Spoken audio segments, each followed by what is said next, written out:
La corriente alterna tiene muchas utilidades.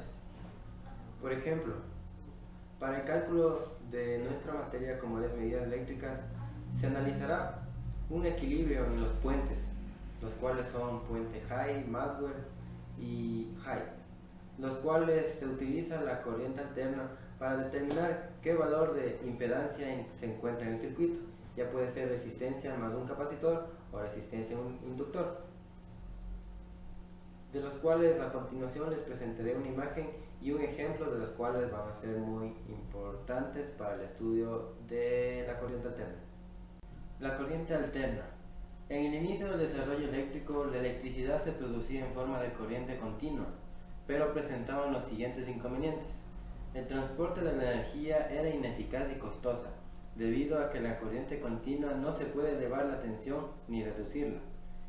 El mantenimiento de los dínamos es más complejo y difícil que los alternadores, porque la intensidad se obtiene del bobinado rotórico. Ventajas de la corriente alterna. El transporte de la corriente alterna es más económico que la continua. El coste de reducir o elevar los voltajes de corriente alterna son menores que en la corriente continua. En este motivo, que en los hogares se utiliza corriente alterna. Ahorita estoy parado al lado de corriente alterna. Todo lo que existe en nuestros hogares es corriente alterna, con un voltaje de 120 voltios a una frecuencia de 60 Hz. Por este motivo, para transportar la energía desde las centrales hidroeléctricas hasta nuestros hogares, es necesario elevar la tensión en ciertos puntos de recorrido y luego hay que reducir esta tensión para el uso residencial.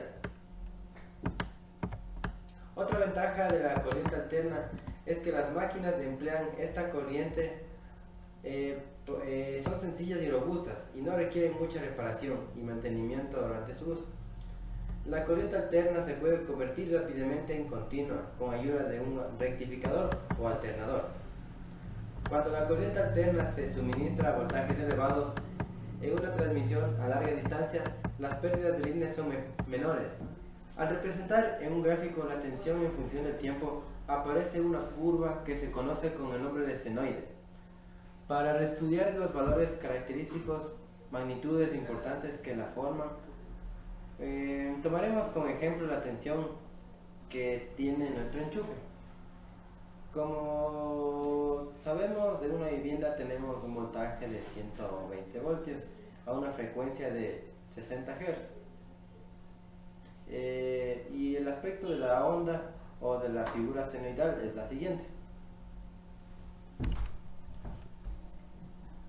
Algunos parámetros importantes de la corriente alterna que estudiaremos el día de hoy son la resistencia, las bobinas y los capacitores. Una resistencia se encuentra en fase con el corriente y el voltaje. Esto quiere decir que no tiene ni desfase ni de ningún momento. Para calcular la potencia de una resistencia será igual a la resistencia por la corriente al cuadrado.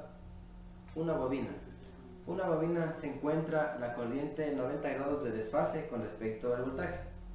Para calcular la resistencia reactiva de una bobina, se multiplica el valor de 2pi por la frecuencia y el valor de la bobina, que en este caso tiene una unidad en henries. Para calcular la potencia de una bobina, tenemos que es una potencia reactiva, lo cual se utiliza sacando con la resistencia reactiva por la corriente al cuadrado. El capacitor.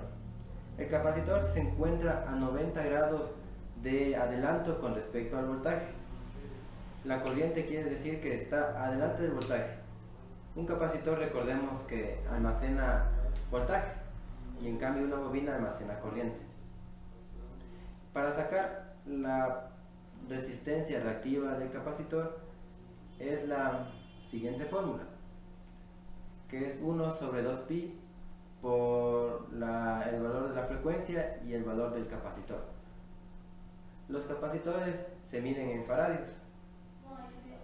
Para sacar la potencia reactiva del capacitor, simplemente se multiplica la potencia de la resistencia reactiva por la corriente al cuadrado. La corriente alterna tiene muchas utilidades. Por ejemplo, Para el cálculo de nuestra materia como las medidas eléctricas, se analizará un equilibrio en los puentes, los cuales son puente High, Maxwell y High, los cuales se utiliza la corriente alterna para determinar qué valor de impedancia se encuentra en el circuito, ya puede ser resistencia más un capacitor o resistencia un inductor,